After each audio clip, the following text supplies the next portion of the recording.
Hello and welcome to Sports Fan Entertainment. 32 teams, 32 days, and today we are talking about the Miami Dolphins. A lot of headlines going on with the Dolphins. Thank God they went down before this video, but looking at the Dolphins' luck, man, we could have some more headlines before the season starts in terms of health, unfortunately for them. We're going to talk about the Dolphins today, look at their strengths, their weaknesses, give you some bold predictions, a fantasy outlook, and end this video with a win-loss prediction for the Miami Dolphins. Remember to head over to sportsfanentertainment.com for the article previewing the Dolphins, written by an author that is not me, so you'll have a different perspective. Link to this article will be down where in the description box below. So we're talking Miami Dolphins today. This was a team that I was really wrong on last season. I believe I had them going 5-11, but I don't think I was actually too wrong. We'll talk about that a little more later. Let's talk about the Dolphins' strengths first. Let's start with their defensive line. We start in the middle of their defensive line with Mr. Ndamukong Suh. Now, for some reason, Ndamukong Suh is not getting as much notoriety as he had with Detroit, probably because now he's not doing cheap shots every other week. But this guy is still really good, okay? This guy is still making an impact. If you watch Dolphins game, he's so forced in the middle. He really eats up running backs in the run game. It is ridiculous, and he helps to lead this defensive line. But there's another leader on this defensive line, and his name is Cameron Wake, who was an edge rusher for this defensive line. This guy came back with 11.5 sacks last season. What a season for Cameron Wake, being 34 years old nonetheless. He still got after the passer. I'd like for Wake to be a little stronger against the run last season. I saw at times he really wouldn't set the edge. He would just go all in trying to get to the quarterback, and then sometimes he'd be fooled by halfback misdirection or a delayed handoff or something like that. So look out for that, but I really like Cameron Wake. Also, you guys drafted Charles Harris in the first round out of Missouri, a defensive end, number 22nd overall pick. I like this guy. I think he's going to come in and be a nice pass rusher for you. And you still have William Hayes and Andre Branch that are some pretty good backup defensive ends to have. I mean, probably William Hayes will start the year and then Harris may take over eventually. But still, I mean, that's nice defensive end depth there. And then the defensive tackle depth and the other guys on the defensive line, it looks like right now Devon Godchow, I think I pronounced that name correctly, out of LSU, your 3rd or 5th round pick, I believe.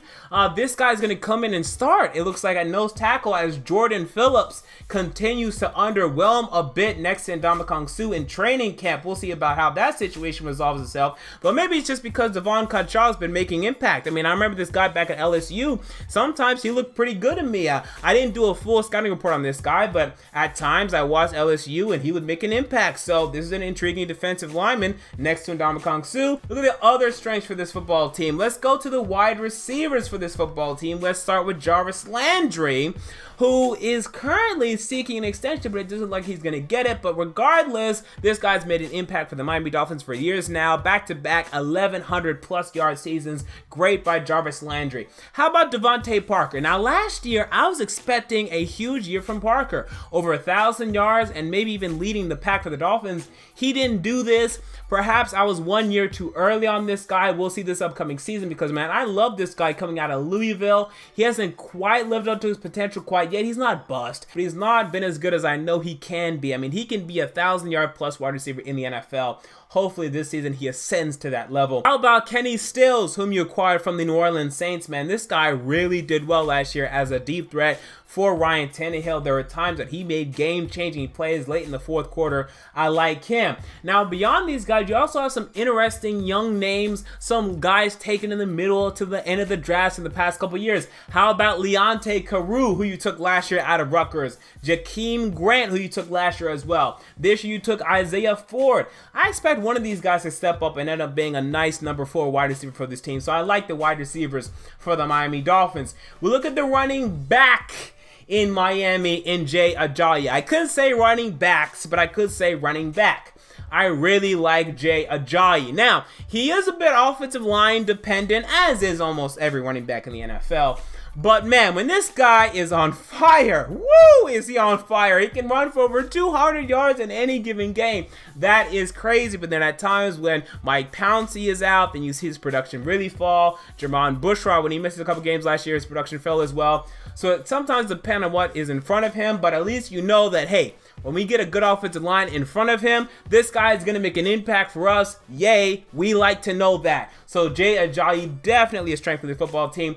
And behind him, you do have Kenyon Drake, who last year did not play much and really didn't impress, but I liked him coming out of college. I knew he wasn't going to be our starting running back, but maybe a good complementary back. So I had my eye on Mr. Drake out of Alabama.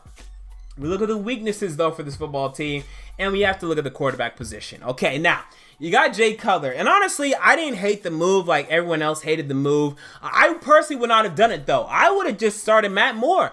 I don't know what's so wrong with Matt Moore. Last year, had 8 touchdowns to 3 interceptions. Yes, he wasn't great in the Steelers game, had a couple fumbles, but he led you to 2 wins last year in the regular season. I think a year with Matt Moore would have been better than a year with Jay Cutler. That's just me, especially paying $10 million for Jay Cutler as well. But now you have Jay Cutler, and guys, Dolphins fans, you know this. At least, hopefully, you know this. If you've been paying attention to the Bears for the past couple, how many years? 9? Or how many years he was there in Chicago? Jay Cutler's just not very good. Okay, he's just not very good. He's so frustrating. And to make matters worse, now you're telling me he probably hasn't even been working out all summer. Like, ever since he retired and signed for Fox Sports, has he really been slinging the ball around in his backyard? Maybe, but I doubt that. He had a good press conference. You know, he's really been working on his communication skills and helping his PR a bit, but I mean, come on. And more importantly, he doesn't stay healthy. And I'm going to talk about that a little more later. Right now, quarterback is a weakness for this football team. And no way is Jay Cutler going to have a top 10 quarterback year. And he's probably going to have a bottom 10 quarterback year. That's just the damn truth, guys. Especially now coming in as late as he is. Look at the other weakness stuff for the football team. To me, there's only one, and it's the linebackers. But this is a huge weakness. Currently, I think the linebackers in Miami may be the worst in the league. Okay, we start with Kiko Alonso. Okay, this guy, first of all, may not even play. Okay, because every other year he gets injured, doesn't play. When he plays, sometimes he's good, sometimes he's not. Most of the time, he's not impressive. Okay, so I don't love that. Raekwon McMillan, your 2nd round pick out of Ohio State. He tore his ACL. He's out for the year. Lawrence Timmons, who you signed from the Pittsburgh Steelers, man, this guy just isn't very good anymore, man. Age has really caught up to this guy. Doesn't really make an impact anymore in this league. The Steelers won't miss him. Koa Misi, this guy's not very good either, man. He's one of the worst starting linebackers in the NFL, honestly. I am not a fan of the linebacker core in Miami at all. At least they had Raekwon McMillan, but after the injury to him, the linebackers in Miami are just looking really bad right now, man. That's just the truth. Outside of that, let's look at the positions that are neither strengths nor weaknesses. We move on to the offensive line, and to me, it should be a strength. But right now, there's a huge question mark, and it's the left guard position, man. Ted Larson. Okay, this guy sustained an injury, probably won't play this year. Right now, who the hell is going to start here? Looks like Anthony Steen may start there. Who is this guy? Is he going to play well? I don't know. But left tackle, Laramie Tunsil. Okay, he's moving over to left tackle. Let's see how he does. I think he's going to do well. Highly touted prospect coming out of the 2016 NFL draft, but fell down draft boards thanks to his bong. Mike Pouncey at the center position. Not a great year for him last year, but I mean, I trust him to bounce back. He's just been consistent for too long in this league. Jermon Bushrod at right guard. I don't love him at right guard. I think he's a tackle in this league, and I think you kind of saw that last year, but he's fine. And Juwan James at right tackle, honestly one of the better right tackles in the league. So it could be a good offensive line, but it probably won't be a bad one. But I just can't say it's a strength for this football team. Look at the tight end position. Now, it just depends on what Julius Thomas does in this league. I mean, we just don't know right now. Didn't play for the Jags nearly at all. I mean, what a forgotten time for Julius Thomas, like he fell off the damn map. So we'll see what he does this season. But Anthony Fasano is a nice backup tight end, so I like that backup tight end that you currently have in Miami. He's returning, and trust me, he did develop nicely in Tennessee, so it'll be better for you than he was in the past when he was previously with Miami. So look out for Mr. Fasano. Cornerbacks, to me right now, I like the cornerbacks, but I need to see a little bit more. We saw Byron Maxwell have a nice bounce back year last year, so to me, you have to like that. He's definitely a #1 corner in this league again. Let's see if he can do it again, though. Bobby McCain in the slot. We'll see if he remains in the slot because you guys also signed Altron Werner. But we'll see who starts there. McCain isn't great to me. Werner is getting older at this point. Struggled for the Bucs last year. We'll see how he does. Xavier Howard, whom he took last year out of Baylor, cornerback. He was really raw last year, and he struggled at times. So, to me, the cornerbacks, they could be good. They could be bad. They're right in the middle to me. And safeties. Right now, you have to love Rashad Jones, okay? I mean, you have to love him, but he missed most of last season, at least a lot of last season, okay? So he didn't love that. And next to him isn't really an encouraging piece. You have TJ McDonald, whom you signed from the LA Rams. I mean, this guy's okay. I don't think he's very good either. Michael Thomas, Nate Allen, Walt Aikens. None of these names really excite me either. So we'll see how this position is. But you love Rashad Jones at the safety position. I mean, this guy is really, really good as long as he's healthy. So we move on to my fantasy outlook for this football team. We start with Jay Cutler. Okay, I'm going to talk about this now. I don't think he's going to play a full 16-game season. Okay, he hasn't played 16 games, I believe, since like 2009. And I don't think that's changing now. I think he misses 6 games at least. This guy has not been going through the off-season training program. That scares the hell out of me for a guy that's been fragile for the past 6 or 7 years. And it should concern you. Okay, he's been sitting down on the couch, eating potato, Lay's chips, okay, waiting for a call, and he got it. Is his body ready to take some hits? We're about to find out. I don't think so. He's been, first of all, he missed most of last season anyway. He hasn't been able to stay healthy for the past number of years, and last year was the worst of it all. So he may not even play the 10 games I have him slotted for. I have him down for 10 games, 2,250 yards, 14 touchdowns, 9 interceptions. Not a very good year for Jay Cutler. Look out for that. Jay Ajayi. Now, last season he had 4.9 yards per carry. Really, really good. I'm expecting that to come down a bit, man. I have him down for 250 carries, 1,050 yards, and 7 touchdowns, about 4.1 yards per carry, because I think the tougher schedule, we're going to talk about that a little more later, the tougher schedule hurts, the worst quarterback play hurts, and he was really streaky last year, man. I think he's going to go somewhere lower than he was last year, and this is what I have him down for. And Jarvis Landry, I don't love him either. Okay, this upcoming year, I expect a down year for Jarvis Landry because you're going to have more production from Devontae Parker. You also have Leontre Carew and Jakeem Grant probably getting a little more than they got last year. You have Julius Thomas probably producing more than Deion Sims did last year. And now you have less passing yards to go around. Like, I think the passing yards for the Dolphins will be lower than the passing yards last year. Okay, with Jay Cutler at the helm instead of Ryan Tannehill. That's what I believe. So I have Jarvis Landry down for 75 catches, 950 yards, and 5 touchdowns. So under 1,000 yards for Jarvis Landry because, again, you have an increase from Devontae Parker. You have Julius Thomas getting more than Deion Sims. You have the increase for the Leontre Carew and Jakeem Grant. I cannot project Jarvis Landry to break 1,000 yards again, but he certainly could. We look at my bold predictions for this football team. Again, Jay Cutler gets hurt. I think Jay Cutler gets hurt. He misses significant time this season. I do not see him playing 16 games for the Miami Dolphins.